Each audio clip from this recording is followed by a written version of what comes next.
Now, gunmen have attacked the office of the Independent National Electoral Commission in Enugu South local government area. INEC's National Commissioner and Chairman, Information and Voter Education Committee, that's Festus Okoye, stated this in a statement today. The incident, which occurred around 9:12 p.m. on Sunday, January 15th this year, led to the death of one police officer while another was injured and is currently receiving treatment. The commission noted that the security gatehouse was raised, but the attackers could not gain access to the main building as a result of the rapid response by the police and military personnel from 82 Division. It's not the first time the office of the electoral umpire would be attacked. A few days ago, INEC raised alarm about the security situation in the country, which it fears may lead to the election's postponement or cancellation. Now, joining us to discuss incessant attacks on INEC offices and the security threats going into next month's elections is Bukola Idowu, head of Kimpact Development Initiative. Good afternoon, and thank you so much for joining us on Newsday. Now, unfortunately, this incident has led to the loss of a police officer's life, and one begs the question right now, INEC sounding the alarm that this security situation could actually lead to postponement or cancellation of the elections is starting to look as though it might be a reality in spite of the fact that the federal government maintains that the date is sacrosanct. What is your take on this? Thank you very much. I think INEC is sounding the alarm early, and I don't want to believe that INEC intention was to shift the election, but I think INEC is sounding the alarm so that the stakeholders and the security agencies should know the situation at which the country is and at which they are going to conduct the elections. And I think it is important to put everybody on their toes because the election is sacrosanct. Everybody agree with that, but at the same time, it is difficult to conduct election in an atmosphere of insecurity. Now, we have seen in the Southeast, most especially, where INEC officials or staffs have been killed in the line of duties. We have also seen where their offices have been raised down, attacked. And it will surprise you that from after the election in 2019, INEC offices have been attacked for over 50 times now, to date. And that is worrying, and that is one of the reasons why they are raising this alarm. I don't want to believe that the intention was to give a premonition that, look, we are going to shift this election, but it's just to put everybody on their toes. At the same time, I do also want to believe that the security agencies don't know the enormity of what we have on our hands, because through the ISES committee, that is Interagency Security, Election Security Committee, Security Committee on Elections, knows they meet regularly with INEC and they know what is at stake. So for me, I think they also need just to up their game and see what they can do better, because if you cast your mind back, in 2015 we shifted election, in 2019 we shifted the election, and again, are we going to shift this election again? And that could have been a tradition that we don't want to see envisaging. But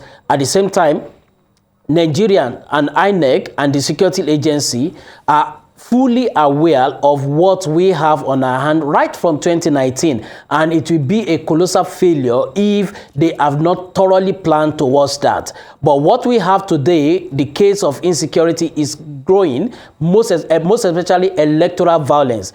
Now, from our finding and our research and our tracking, we've been able to track over 300 electoral violence last year alone, the moment party were having their primaries, over until December, over 300 electoral violence have been recorded, and this call for concern. And I think that is one of the reasons INEC is raising the alarm, because INEC doesn't control the military, they don't control the police, they don't control most of the security agencies. So what they do is collaborate with them, and that is why they are also raising the alarm that, look, this election is at the risk of shifting it if something is not done on time.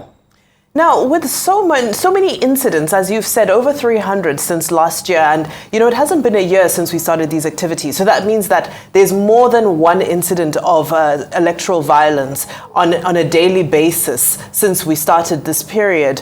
Now, there's now talk of a dark force. Some are accusing this alleged dark force of doing all they can to scuttle the election and to ensure that we don't have a smooth election process. Now, how valid is this to you? Because, again, like you mentioned, since 2019, we've seen close to 60 incidents of attacks on INEC offices. So you would have thought by then, it's been a number of years, by then we would have learned from our mistakes and figured out how to protect INEC's facilities. So this talk of a dark force sounds more and more feasible. With your research and some of the work that you're doing on the ground, how realistic is it that there is indeed a dark force that is doing everything to undo all that INEC and the security agencies are trying to put in place? Okay, so and I think, of course, that is spot on, but the truth of the matter is that we have a lot of forces. You don't have a single force that is responsible for what we are facing now. We have a lot of forces, at play. Number one, you have, for instance, if you go into the, and I keep saying it, from what we have on ground, this election is unique because this is the first time we will be having an election in an atmosphere of insecurity. And every region of the country have their fair share of insecurity. You go to the northeast, you see the terrorist attack, the terrorist attack, the Boko Haram, the ISWAP are operating there. You go to the northwest, you see banditry and a bit of terrorist attack. You come to the north central where you have farmer elder crisis. You go to the southwest. This is where you have kidnapping, and there you also have most of these electoral violence taking place. Then you come to the south, you have the issue of oil theft, the insecurity around that region, and then you come to the southeast where you have the secessionist agitation. So this should give you a brief map of that. Look, every aspect, every region in the country is facing one insecurity or the other. However, what it means now is this, that look, most of these forces at play also are calling for attention. And that is why in the southeast, you see maybe the IPOB, all the forces at play there are calling for attention. And one of the ways they think they can get this attention is by scuttling the election. You come to the, northeast, the north central, and the northwest too. Most of the forces are also calling for attention.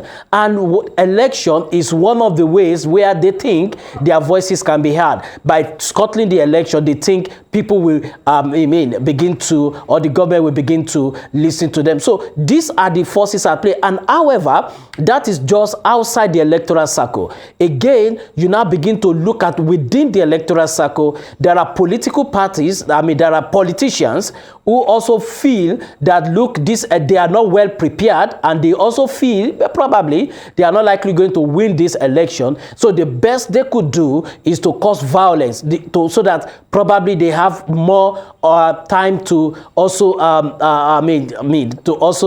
prepare. Again, one thing you also need to understand with this election is that this is the first time since we returned to democracy in 1999 that we will be having an election that each of the region have representation on the ballot. And that is also telling you something. For instance, you go to the southeast, they have a major candidate. You go to the southwest, they have a major candidate. You go to the north, they have a major candidate, both northeast and northwest.